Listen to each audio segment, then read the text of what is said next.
नमस्कार दोस्तों, मैं हूं प्रदीप डबास और आज का सवाल हरियाणा की राजनीति को हिला देने वाला है। कल तक सोशल मीडिया पर अनिल विज ने सियासी बम फोड़ा, लिखा अंबाला छावनी में कुछ लोग समानांतर भाजपा चला रहे हैं और हैरानी की बात यह है कि उनको ऊपर वालों का आशीर्वाद भी मिला हुआ है। उन्होंने जनता से पूछा, बताइए अब मैं क्या करूं। लेकिन दोस्तों, एक दिन बाद ही जब पत्रकारों ने वही सवाल बार बार पूछे तो विज साहब का जवाब सिर्फ इतना था, नेक्स्ट क्वेश्चन। अब आप ही सोचिए, कल सोशल मीडिया पर पार्टी के खिलाफ आग उगलना, जनता से राय मांगना और आज मीडिया कैमरों के सामने सवाल टालना, क्या यह महज दिखावा है? क्या यह जनता को गुमराह करने का नया तरीका है या फिर अनिल विज वाकई पार्टी से तंग आ चुके हैं लेकिन अभी खुलकर बोलने का सही वक्त नहीं आया है? हरियाणा भाजपा में जो हालात इन दिनों दिख रहे हैं या बन रहे हैं वे किसी छोटे मोटे विवाद का नतीजा नहीं लगते। यह अंदरूनी बगावत का वो दौर है जो अब सामने आ रहा है और इस बगावत का चेहरा है अनिल विज, हरियाणा के कद्दावर नेता जिनकी पहचान रही है बेबाक बोलने की, बिना डरे सच कहने की। लेकिन दोस्तों, सवाल यही है कि अगर विज इतने ही बेबाक है तो मीडिया के सामने क्यों चुप्पे साध ली? क्यों 4 बार पूछने पर भी उन्होंने बस यही कहा, नेक्स्ट क्वेश्चन। कल की पोस्ट ने हरियाणा की राजनीति में भूचाल मचा दिया था। विज ने लिखा था, कुछ लोग अंबाला छावनी में पैरेलल भाजपा चला रहे हैं, उनको ऊपर वालों का आशीर्वाद है, पार्टी का बड़ा नुकसान हो रहा है। और उन्होंने जनता से पूछा, अब बताइए मैं क्या करूं। अब सोचिए दोस्तों, जब एक कैबिनेट मंत्री जनता से यह सवाल पूछे कि बताइए मैं क्या करूं, तो इसका मतलब क्या है? क्या यह आला कमान को सीधा संदेश है कि मैं नाराज हूं या फिर ये जनता को विश्वास दिलाने की कोशिश है कि पार्टी के भीतर जो भी गड़बड़ है उसका असली ठिकाना विज नहीं बल्कि आला कमान है? लेकिन हैरानी यह है कि विज के आरोपों का सीधा संबंध अंबाला के एक छोटे से एपिसोड से जुड़ता है। 11 सितंबर को भाजपा के पूर्व कोषाध्यक्ष आशीष तायल उद्योगपतियों का एक डेलीगेशन लेकर चंडीगढ़ पहुंचे थे। यह हमने कल के वीडियो में भी आपको बताया था और मुख्यमंत्री नायब सिंह सैनी से मुलाकात की थी। अंबाला के इंडस्ट्रियल एरिया में टांगरी नदी का पानी भर गया था, उद्योगपतियों को भारी नुकसान हुआ था। विज ने पहले ही अधिकारियों को आदेश दिए थे कि पानी की निकासी हो, लेकिन तायल सीधे सीएम से मिलने पहुंच गए और तस्वीरें सोशल मीडिया पर डाल दी गई थी। ये पूरा एपिसोड हमने आपको कल भी बताया था। अब दोस्तों, यहीं से शुरू होती है असली कहानी। विज को लगा कि उनकी अनदेखी हुई है, उन्होंने उन तस्वीरों पर गद्दार का ठप्पा लगा दिया। यहां तक कि मुख्यमंत्री की फोटो तक पर उन्होंने गद्दार लिख दिया। अब जरा सोचिए, क्या आपने कभी देखा है एक कैबिनेट मंत्री अपने ही मुख्यमंत्री को गद्दार कहे? क्या ये अनुशासन है या पार्टी के भीतर गहरी खाई का सबूत है?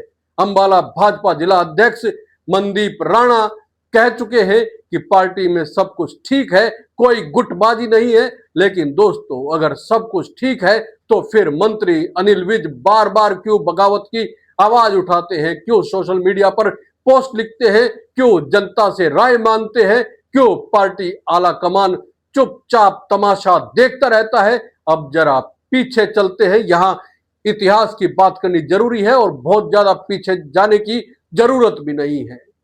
ये पहली बार नहीं है जब विज ने अपनी ही पार्टी के खिलाफ मोर्चा खोला है। 30 जनवरी को उन्होंने कहा था, मैं ग्रीवेंसेस मीटिंग में नहीं जाऊंगा क्योंकि अधिकारी आदेश नहीं मानते। 31 जनवरी को उन्होंने मुख्यमंत्री नायब सिंह सैनी पर सीधा हमला बोला था। उन्होंने कहा था कि सीएम बनने के बाद सैनी सिर्फ उड़न खटोले पर है, जनता से कोई वास्ता नहीं है। यह आरोप छोटा मोटा नहीं कहा जा सकता, यह अपनी ही पार्टी के मुख्यमंत्री पर करारा प्रहार कहा जा सकता है। 1 फरवरी को विज बोले, मैं आत्मा की आवाज से बोलता हूं और आत्मा की आवाज को दबाया नहीं जा सकता। तो दोस्तों सवाल यह है, क्या यह आत्मा की आवाज है या पार्टी आलाकमान को चुभती हुई तलखी? 2 फरवरी को रोहतक में उन्होंने कहा कि मेरी सीनियरिटी और मेरी विधायकी कोई नहीं छीन सकता। दोस्तों हमने आपको कल भी बताया था कि अनिल विज न सिर्फ मुख्यमंत्री पर कई बार कटाक्ष कर चुके हैं बल्कि प्रदेश अध्यक्ष मोहन लाल बड़ोली पर भी तीखा हमला बोल चुके हैं। उन्होंने कहा था कि ऐसा व्यक्ति जिस पर गैंगरेप का आरोप है वो महिलाओं की बैठक कैसे ले सकता है? क्या भाजपा का यही चेहरा है? मंत्री पर टिप्पणी करने को लेकर उन्हें शोकॉज नोटिस भी जारी किया गया था और उन्होंने इसका 8 पन्नों में जवाब भी दिया था। तो दोस्तों यही सबसे बड़ा सवाल है, भाजपा आखिर विज के खिलाफ कार्रवाई क्यों नहीं करती है? क्या पार्टी आलाकमान डरता है कि अगर विज को बाहर किया गया तो हरियाणा की सियासत में भूचाल आ जाएगा? क्या भाजपा को यह डर है कि विज के साथ बड़ी संख्या में कार्यकर्ता और जनता खड़ी है? भाजपा खुद चाहती है कि विज ऐसे बागी सुर छेड़े ताकि पार्टी के अंदर दबे मुद्दे खुलकर सामने आए और सही वक्त पर उन्हें इस्तेमाल किया जा सके। लेकिन जो भी हो, हालात ये साबित कर रहे हैं कि हरियाणा भाजपा भीतर से बिखर रही है। एक तरफ मुख्यमंत्री नायब सिंह सैनी, प्रदेश अध्यक्ष बड़ोली और दिल्ली दरबार की पकड़ और दूसरी तरफ विज जैसे बड़े नेता जो सीधे जनता से ताकत लेने का दावा कर रहे हैं। सवाल यह है कि इस टकराव का अंजाम क्या होगा? क्या अनिल विज भाजपा छोड़ देंगे? क्या वे इंडियन नेशनल लोकदल या कांग्रेस का रास्ता पकड़ सकते हैं? क्या ये सारी बयानबाजी सिर्फ दिल्ली दरबार पर दबाव बनाने के लिए है? दोस्तों राजनीति में बयान यूं ही नहीं दिए जाते, खासकर विज जैसे बड़े नेता के बयान तो बिल्कुल भी सहयोग नहीं माने जा सकते। जब वे कहते हैं बताइए मैं क्या करूं, तो ये जनता से राय मांगना नहीं, ये आला कमान पर दबाव बनाने की रणनीति है। अब सवाल यह है कि भाजपा इस बगावत को कैसे संभालेगी? क्या पार्टी कड़े कदम उठाएगी या फिर उन्हें मना कर किसी तरह हालात को संभालने की कोशिश की जाएगी? अगर भाजपा ने विज को छेड़ा तो क्या वे सच में पार्टी छोड़ देंगे? इतिहास गवाह है कि हरियाणा की राजनीति में एक एक बागी ने पूरे समीकरण बदल दिए हैं।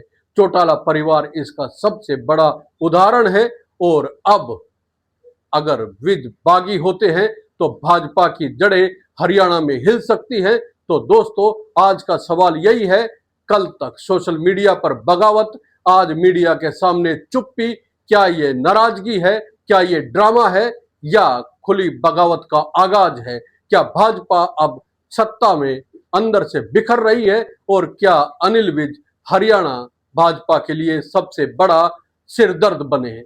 आपका क्या मानना है दोस्तों, कमेंट करके जरूर बताइए। और ये वीडियो अगर आपको पसंद आया है तो लाइक कीजिए, शेयर कीजिए और चैनल को सब्सक्राइब करना ना भूलें। जय हिंद, नमस्कार।